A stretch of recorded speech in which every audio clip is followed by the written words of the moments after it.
Hi everyone, I am Prince Katiyar and welcome to this session. और आज हम बात करने वाले हैं डेटाबेस क्या होता है और इसके भी अंदर एक खास सी इंपॉर्टेंट सी चीज़ कि इसे हम रिलेशनल डेटाबेस क्यों कहते हैं। एंड ये सारी चीज़ समझने की कोशिश करेंगे, ऐसा क्या है रिलेशन जो हमें नहीं पता, आज आपको बता देते हैं। तो मे बी आप स्क्रीन देख पा रहे होंगे, और स्क्रीन पे आप आ चुके हैं तो आप यहाँ पर देखिए, 2 मिनट का टाइम दीजिए।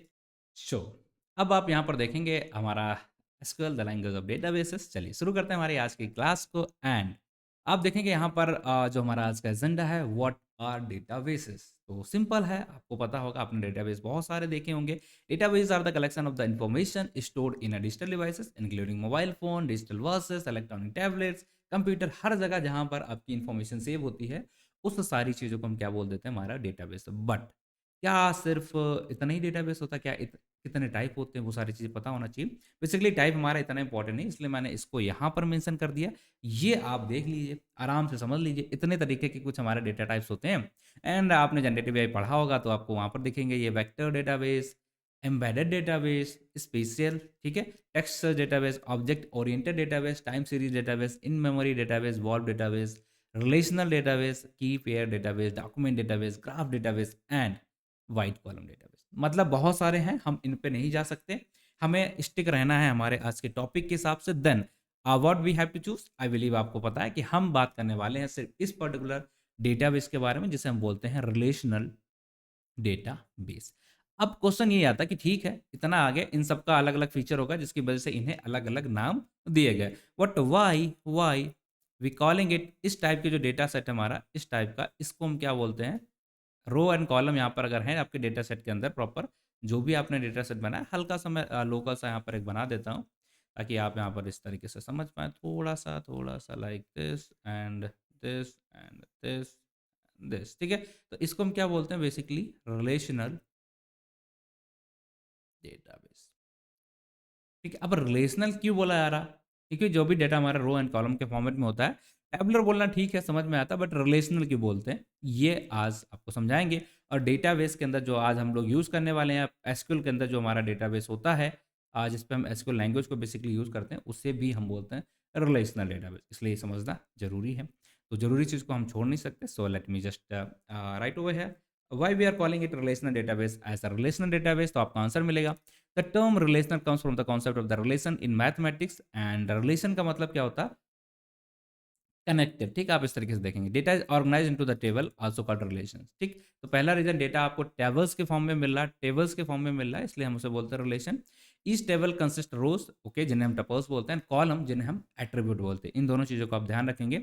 And table are created one to another through, tables are connected, ठीक है, related to one to through keys like primary keys and foreign की।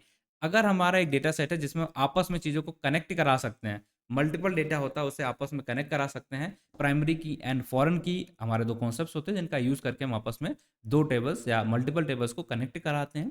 तो उस केस में हम बोलते हैं कि इसके बीच में रिलेशन स्टैब्लिश हो रहा है, ठीक है। इसलिए हम क्या बोलेंगे, रिलेशनल डेटाबेस। आई बिलीव कि आपको कुछ कुछ चीज़ें यहाँ पर समझ में नहीं आएंगी, तो आप देखेंगे इस डायग्राम को, इस चीज़ को, तो आपको सिंपल समझ में चीज़ें आने लग जाएंगी। क्या समझाना चाह रहा है हम, ये समझाना चाह रहा है कि ये हमारा एक नॉर्मल सा डेटाबेस है, like customer ID, first name, last name, phone number and country. तो ये जो अगर हमने यहाँ पर देखा लाइक 1 2 3 4 5, इस कस्टमर आईडी के बारे में डिटेल हम कहीं और लिख दें, ठीक है। कस्टमर आईडी ये है, इसका फर्स्ट नेम ये, लास्ट नेम ये, थोड़ा सा डिटेल में दिखाते हैं। अगर आप यहाँ पर आएंगे, ये देखिए हमारा क्या था, कस्टमर आईडी ये होगी। अब कस्टमर आईडी को अगर हमने किसी और कॉलम में यूज़ किया है, लाइक इस कॉलम में यहाँ पर लास्ट में है, एंड यहाँ पर आप देखेंगे ये फर्स्ट नंबर पे आ रहा है, तो आपस में ये दोनों टेबल हमारी कनेक्टेड हो सकती हैं। देख पा रहे क्या, यहाँ जो कस्टमर आईडी लास्ट में लिख रहे थे हम, इसमें मल्टीपल और भी चीज़ें थी, बट एक कॉलम ये था और एक कॉलम हमारा यहाँ पर है, तो ये दोनों ही टेबल आपस में कनेक्ट हो सकती हैं। कुछ इन्फॉर्मेशन हमारे पास थी like total, product, order ID, ये हमारी इस टेबल के अंदर यूज कहीं है, लिखी है कहीं, आप कहेंगे नहीं लिखी है, तो इसे हमने क्या बोल दिया है कि बाकी चीज़ें आप इस टेबल में रख लो, और इन दोनों को आपस में कनेक्ट कराने के लिए हमने दोनों टेबल के अंदर एक कॉमन कॉलम डाल दिया, जिसे बोल दिया हमने कस्टमर आईडी। तो क्या हुआ, इनके बीच में रिलेशन हो गया, राइट, इन दोनों टेबल के बीच में रिलेशन हो गया। तो हमने क्या किया, एक कस्टमर आईडी के बारे में जो भी और चीज़ें थी हमारी जो कॉमन है, वो सारी हमने यहाँ पर लिख दी हैं, और उससे हम कनेक्ट हो जाएंगे दूसरी टेबल से। तो इस वजह से यहाँ पर क्या होता है कि डेटा के बीच में एक रिलेशन बन जाता है। अब यहाँ पर हम फर्स्ट नेम के बेस पे भी एक कॉलम बना सकते हैं, टेबल बना सकते हैं, फ़ोन नंबर के बेस पे बना सकते हैं, कंट्री के नेम पे भी बना सकते हैं और इन सारी चीज़ों को आपस में कनेक्ट भी करा सकते हैं। बेसिकली इनके बीच में रिलेशन एस्टैब्लिश कर सकते हैं। तो यहाँ पर टेबल्स होती हैं, टेबल के बीच में कनेक्शन करना पॉसिबल है, तो इस वजह से इसे बोल देते हैं रिलेशनल डेटाबेस। ठीक है, आप देखें यहाँ पर कैसे कनेक्ट करते हैं, बट जो कॉन्सेप्ट होता है ये हमारा प्राइमरी की फॉरेन की आने वाले टाइम में आपको बताएंगे, बट अभी इसे नहीं देखेंगे। तो अब देखेंगे relation database house the major type of database and opposite to the no SQL. आपको पता होना चाहिए यहाँ पर मल्टीपल टाइप के डेटाबेस होते हैं, SQL, non SQL, no SQL, वो ठीक है, उसमें हम अभी नहीं जाएंगे। आप देखें यहाँ पर फीचर्स क्या होता है रिलेशन टेबल्स का मतलब क्या होता है। रिलेशन में सबसे ज़्यादा इंपॉर्टेंट होते हैं हमारे टेबल्स, जो कि कनेक्टेड रहती हैं दूसरी टेबल्स से कीज के थ्रू, इसी वजह से उसे बोलते हैं relational database. Second structure query language, और थर्ड हमारा यहाँ पर होता है हमारा इसके फीचर्स की बात कर रहे हैं, राइट। फीचर्स जो भी हमारा रिलेशनल डेटाबेस होगा, एसिड प्रॉपर्टीज यहाँ पर होती हैं। एसिड प्रॉपर्टी क्या है वो आगे बताएंगे, ठीक है, थोड़ा सा अभी तो 2 मिनट रुक जाइए बस। एंड यहाँ पर आप देखेंगे ये भी हमारा एक रिलेशनल डेटाबेस का एग्जांपल है, जिसमें आप देखेंगे स्टूडेंट आईडी। तो इस आईडी का हमने यहाँ पर एक नई बनाई थी कॉलम, जिसके अंदर आईडी ये लिखा था, उसका नाम भी लिखा था, बट यहाँ पर कोर्स आईडी है, आईडी ये लिखा है, नाम इधर लिखा। तो आपस में वो टेबल्स जो होती हैं उनके बीच में रिलेशन स्टेब्लिश हो पाता है। That's why we are calling it as a relational database. एक ऐसा डेटाबेस जिसमें मल्टीपल जो टेबल्स हमारी उनके बीच में रिलेशन स्टेब्लिश हो सके। दैट्स वाई, सिंपल हो गया, हो गया ना। अब इस डेटाबेस के फीचर्स हमने देख लिए, ये 3 फीचर होते हैं। यहाँ पर हम एसक्यूएल लैंग्वेज का यूज़ करते हैं, यहाँ एसिड प्रॉपर्टी फॉलो की जाती है, एंड टेबल्स यहाँ पर अवेलेबल होंगी जिसमें रो एंड कॉलम मिलेंगे। रो को हम क्या बोलते हैं, रो को हम बोल देते हैं हमारा टपल्स, एंड कॉलम को बोल देते हैं एट्रीब्यूट्स। बेसिकली डन है, इतना किसी को यहाँ तक कोई दिक्कत नहीं होगी, राइट। ओके ना, चलो नाउ मूव करते हैं नेक्स्ट पॉइंट पे। अब जो हमने बात की थी आपको एसिड प्रॉपर्टीज के बारे में, तो वहाँ पर लिखिए, एक का मतलब होता है एटॉमिसिटी, सेकंड होती है कंसिस्टेंसी, थर्ड होती है हमारी आइसोलेशन, एंड फोर्थ होती है हमारी ड्यूरेबिलिटी।